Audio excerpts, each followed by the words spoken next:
nasuha astaghfirullah rabbal baraya astaghfirullah bina hataya astaghfirullah rabbal baraya astaghfirullah bina hataya rabbi ibni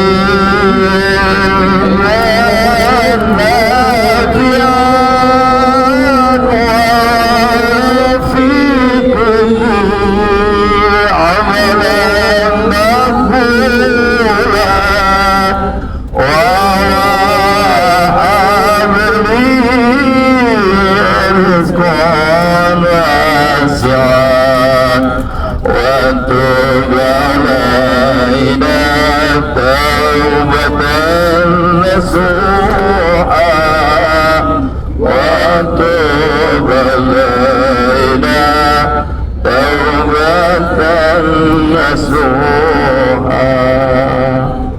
Masih semangat Bu. Astagfirullah Rabbana astagfirullah inna khataya astagfirullah rabbal baraya astagfirullah inna khataya rabbi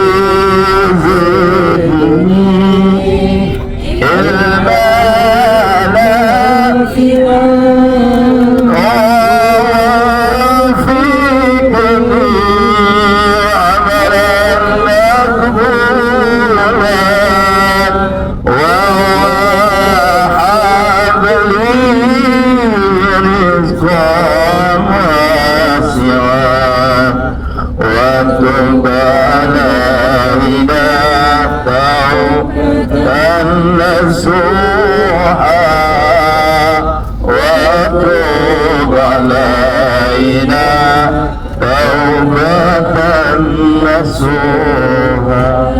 اللهم صل وسلم وبارك اللهم صل وسلم وبارك اللهم صل وسلم وبارك. Ibu mau ngapain ke Taif tadi? Mau apa tadi? Mau Taif ini ibu bapak Baiturullah Rahman tahunnya Allah tahun beras, kisah yang luar biasa. Pada tahun 10 kenabian, awas bukan 10 Hijriah tapi 10 kenabian. Berarti baginda Rasulullah Shallallahu Alaihi Wasallam di waktu itu berumur berapa tahun Pak? 50. Halo? Hah? Masa baginda Rasul ketika ke Taif umur 10 tahun Bu? Umur 50 tahun kan beliau diangkat menjadi nabi ketika umur beliau berapa tahun? 40. Itu udah jadi nabi di waktu beliau umur 40 tahun. Berarti ditambah 10 tahun berarti 50 tahun. Di tahun 10 Hijriah ini baginda Rasulullah Shallallahu Alaihi Wasallam menyebutkan bahwa para ulama di waktu ini adalah tahun al-huzun atau kesedihan. Al-huzun ya, huzun kesedihan. Tahun kesedihan.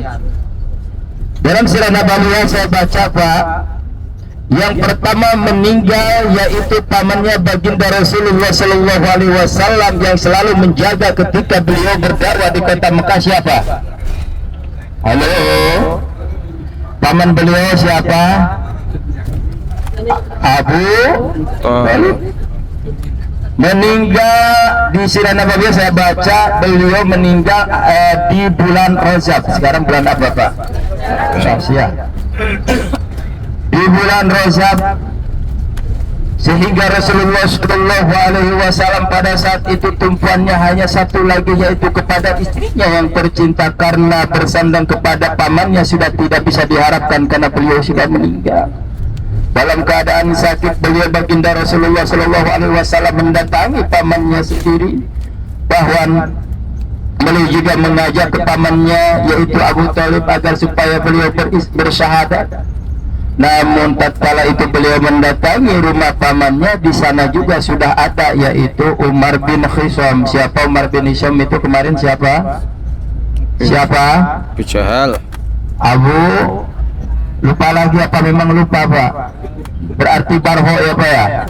Kalau barho itu istilah Sunda, bubar-bubar poho.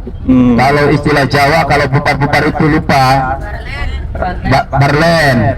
Oh, barlen. Bubar-bubar kelalen.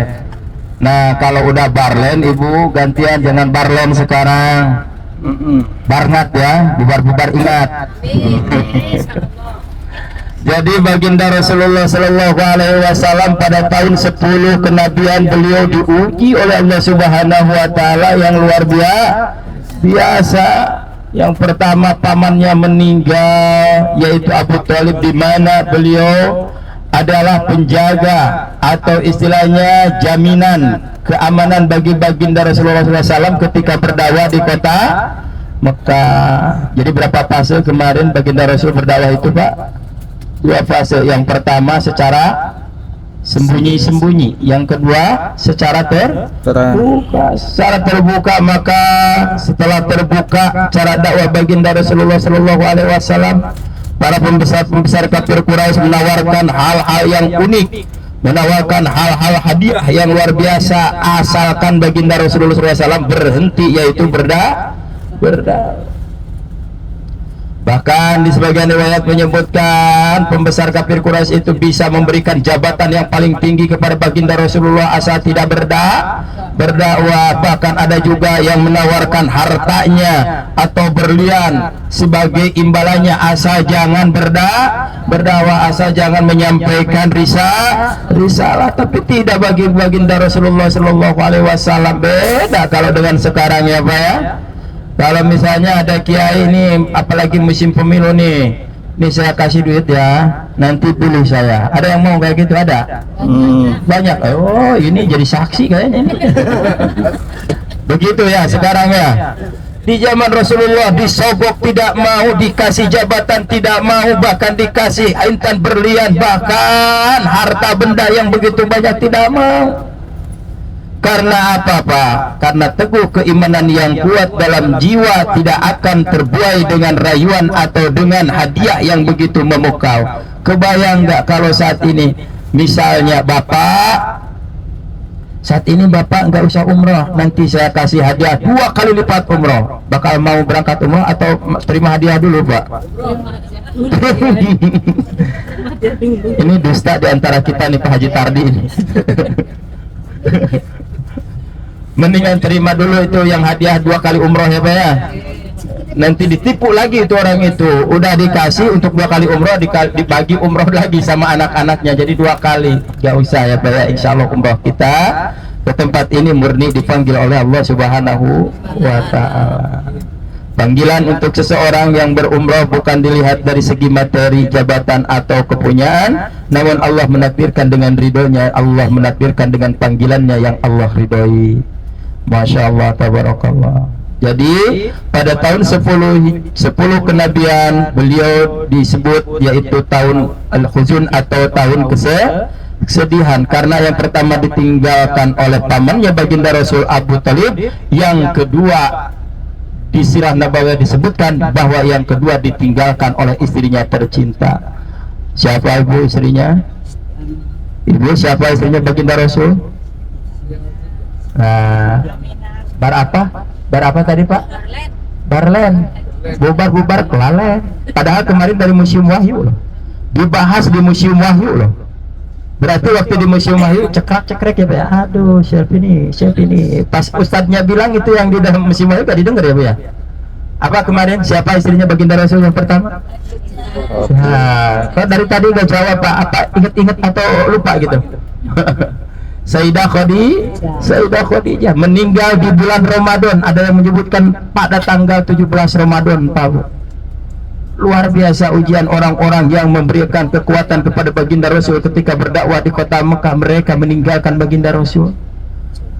Maka pada tahun 10 kenabian baginda Rasulullah Shallallahu Alaihi Wasallam mendapatkan cacian makian di kota Mekah. Bahkan ibu kalau pulang dari masjid baginda Rasulullah SAW ada yang meludahi, ada juga yang mengintimidasi. Kalau istilah kita bukan hanya istilahnya apa dengan lisan, bahkan ada yang menaburi dengan debu-debu ketika pulang dari Masjidil Haram. Ibu kalau pulang dari Masjidil Haram dapat apa Bu? Halo, masih bangun? Ibu kalau pulang dari Masjidil Haram sekarang dapat apa? Ada air yang di jalan ya, nawarin air, betul. Ada yang nawarin halal Muhammad halal. Ada kurma, ada apa ya? Baginda Rasulullah Shallallahu Alaihi Wasallam setelah ditinggal oleh dua orang itu, yang ketika pulang dari masjid ada yang ngeludahin, ada yang mencaci maki, bahkan ada yang mencaci maki dengan apanya Pak? Dengan fisiknya, bukan hanya dengan lisan, ditaburi dengan debu, dicaci maki. Bahkan suatu hari pernah ada seseorang munafik yang selalu meludahi baginda Rasulullah Shallallahu Alaihi Wasallam ketika baginda Rasulullah SAW pulang dari masjid. Bahkan suatu saat orang itu sudah tidak ada, sehingga Rasulullah SAW bertanya kepada sahabatnya, wahai sahabatku, kemana orang yang suka meludahiku setiap hari ini, kok tidak ada? Dan orang itu sebagian orang menyebutkan keadaan tidak melihat, hanya mendengar dari orang bahwa Muhammad itu jelek, bahwa Muhammad itu begini dan begitu, sehingga setiap harinya hanya meludahi dan meludahi. Ketika baginda Rasul melewati, tua kebayang gak kalau Pak Haji tadi pulang dari masjid ada yang meludahin? Pastinya anak-anaknya ngamuk ya Pak ya, gua golok pagi-paginya, siapa yang meludahin bapak saya? Betul enggak? Baginda Rasulullah SAW suatu saat tidak ada orang itu yang meludahi, sehingga bertanya kepada sahabat, kemana sahabatku orang itu yang suka meludahi aku setiap hari? Maka sahabat itu memberitahukan bahwa orang itu sekarang sedang sakit parah, sehingga Rasulullah SAW menjenguknya. Bayangkan Pak Haji Tardi, ketika Pak Haji Tardi ada yang seperti itu, kalau ketika sakit mau dijenguk apa mau ditambahin? Hah? Pak Haji Tardi mau ditambahin atau mau disakitin lagi ditambahinnya? Paling puas lah, rapopo bodo amat mampus, begitu ya Pak ya? Tidak, dengan Rasulullah SAW pada saat itu Rasulullah SAW menjenguk, membawa sesuatu makanan, sehingga orang itu yang sedang sakit diapakan Pak? Disuapin. Orang yang meludahi disuapin Pak. Kalau ibu pasti orang yang sakit tapi bapak ada dendam, itu kalau disuapinnya suapin apa Pak? Nih racun nih, makan ini. Nih orang itu juga gak ngelihat ya Pak ya? Kebayang nggak kalau kita terkenanya kepada kita? Tapi dengan Rasulullah SAW, kalau saat ini kayak saya dikasih jeruk sama Pak Haji, siapa itu? Pak Haji ini siapa namanya? Hah? Pak Haji Cahyo. Kalau dikasih jeruk, nih jeruk manis nih jeruk manis nih, makan ya.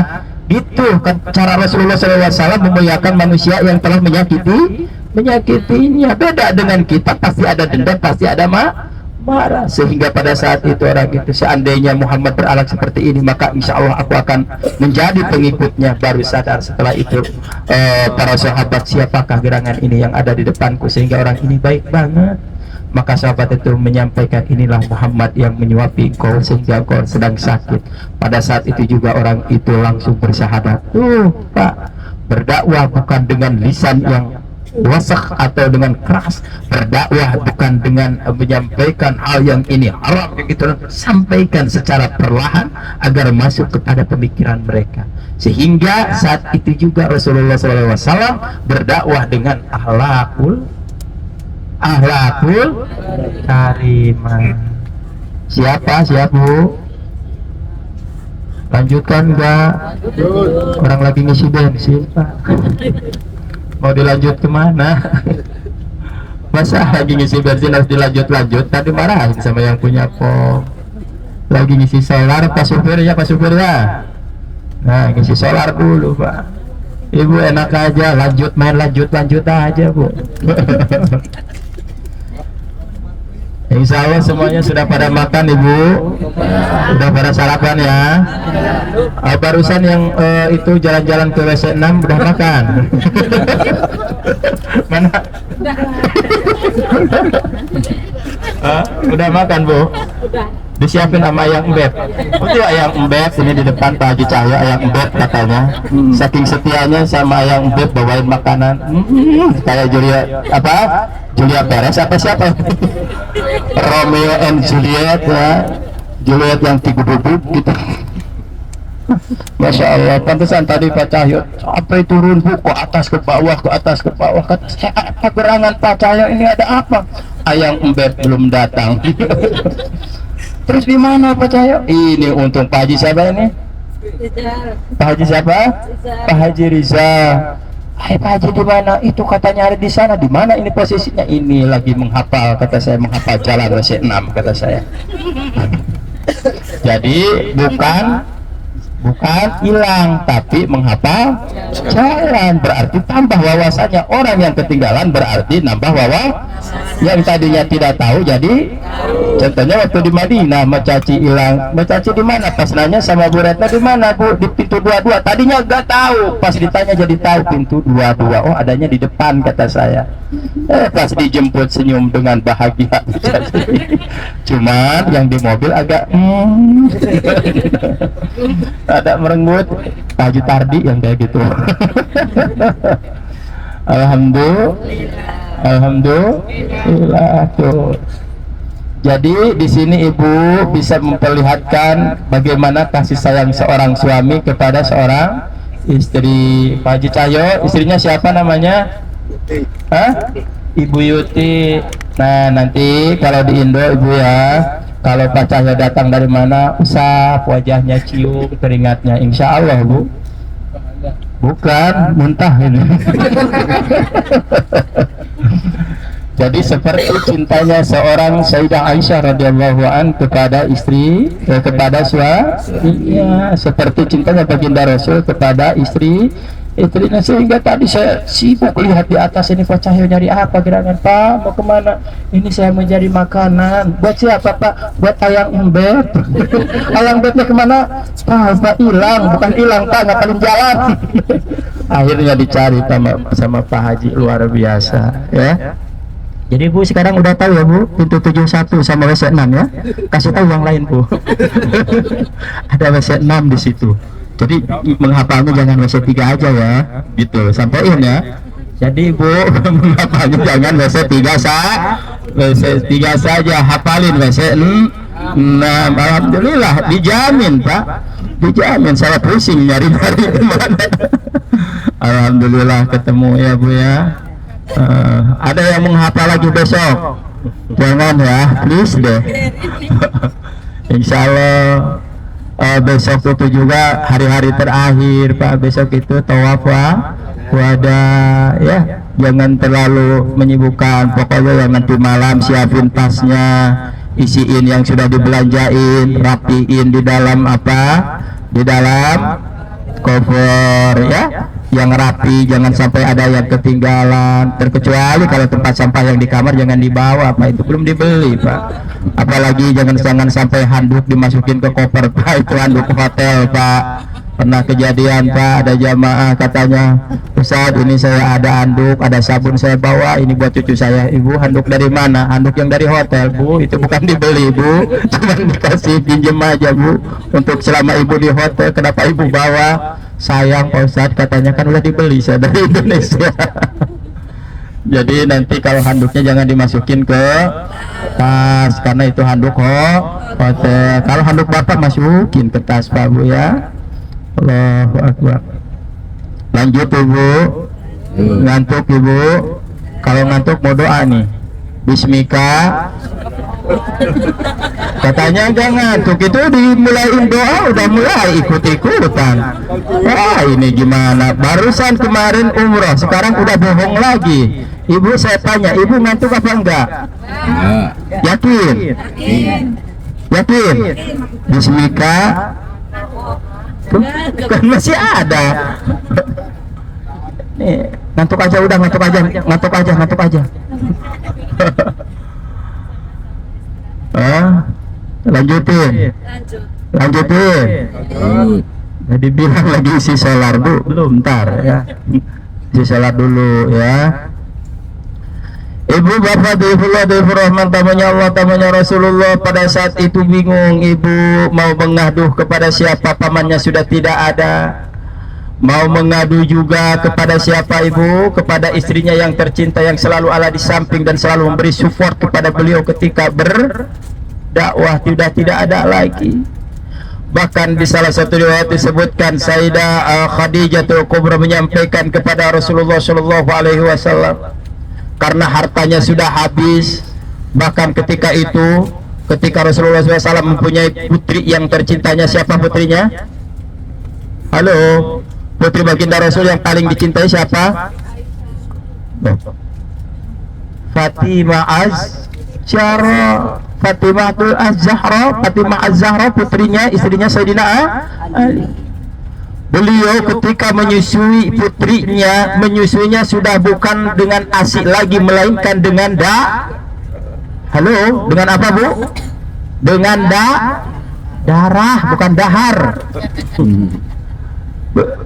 Luar biasa Bu, saking miskinnya pada saat itu ketika Sayyidah Khadijah dinikahi oleh baginda Rasulullah SAW karena hartanya habis dipakai untuk perjalanan dakwah baginda Rasulullah Sallallahu Alaihi Wasallam. Luar biasa bukan Bu?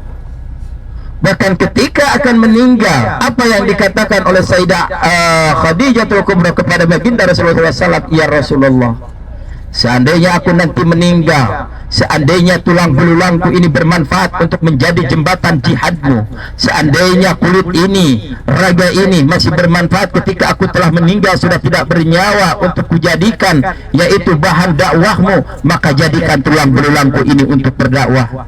Ada enggak istri yang seperti itu kayak gitu Bu? Ada enggak istri yang meninggal seperti Sayyidah Khadijah ketika akan meninggal, ayah silakan ya kalau aku meninggal kawin lagi. Ada enggak? Enggak ada ya. Enggak ada, apalagi kalau kayak begini. Ya udah kalau aku meninggal nanti saya nitip ini nitip itu. Itu kan? Tidak, dengan Sayyidah Khadijah ibu yang disampaikan, nih kalau seandainya tulang ini bisa dipakai untuk jembatanmu, jika raga ini masih ada manfaat untuk bahan dakwahmu, maka ambillah dari ragaku ini ya Rasulullah. Luar biasa ibu. Ibu kali-kali kalau dipinjemin Bu, pinjem duit buat beli rokok sama suaminya, ibu ngasihnya apa? Rokok terus, ngomelnya 3 hari 3 malam gak berhenti gara-gara minta duit buat rokok. Betul ya? Sayyidah Khadijah tidak seperti itu ibu. Luar biasa yang beliau contohkan kepada kita. Insya Allah ibu ketika pulang dari sini mau jadi Khadijah. Ibu udah tidur ya. Ketika pulang dari Mekah ibu mau nggak seperti Khadijah? Kok lemas-lemas banget Bu? Nggak mau ya? Ya udah kalau nggak mau nggak dipaksa Bu. Kalau seandainya ibu pulang dari Mekah ingin nggak seperti Khadijah? Bingung ya? Mau jawab iya, takutnya masih kayak dulu. Mau nggak mau, memang pengen masuk surga ya Bu? Pengen seperti Sayyidah Khadijah pengen? Udah Pak, kalau pulang dari sini nikah lagi Pak. Allahu Akbar. Lanjut Bu. Setelah itu Rasulullah Shallallahu Alaihi Wasallam mempunyai kesedihan yang luar biasa, mengadu kepada siapa lagi di samping beliau, orang-orang tercinta sudah tidak ada. Maka pada tanggal pada bulan 10 kenabian Rasulullah Shallallahu Alaihi Wasallam berangkat karena di kota Mekah sudah tidak baik-baik saja, sudah menjadi orang-orang yang membenci kepada beliau semua, sehingga baginda Rasulullah SAW peruntungan berangkat ke kota Taif. Alasannya untuk apa? Barangkali orang-orang Taif ini bisa menerima kehadirannya, bisa menerima risalah yang disampaikan melalui wahyu kepada baginda Rasulullah Shallallahu Alaihi Wasallam, agar mungkin senantiasa ketika sampai di kota Taif mungkin dapat penghargaan atau bisa menyampaikan risalah-risalah ini kepada penduduk Taif. Namun apa yang didapat Pak? Rasulullah Shallallahu Alaihi Wasallam bukan mendapat perhatian, bukan mendapat pujian, melainkan pada saat itu makian, intimidasi, sehingga pengusiran dari kota Taif. Setelah itu Rasulullah SAW berangkat dari kota Mekah ke kota Taif itu, apakah dengan menaiki onta Pak Bu? Halo, udah ngantuk ya? Halo, tuh suaranya udah gak ada, kayaknya berhenti aja dulu ya. Nanti dilanjutin ya Pak ya. Bapak mau tidur? Ini kursinya enak ya Pak, kalau dikelangin ke belakang enak ya Pak ya. Rotinya udah dibagi, airnya udah kebagian. Masa? Kok ke depan gak ada Bu?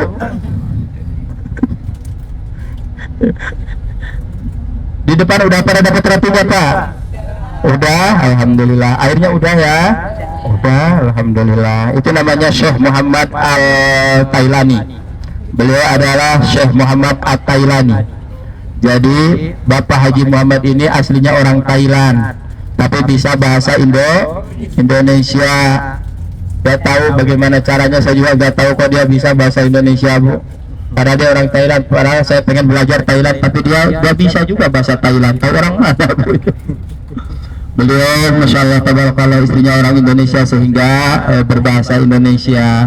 Selalu bersama-sama Olayan, bersama Al-Bilad dari dulu ya. Beliau makanya gantengnya nambah, amin. Insya Allah sehat, amin.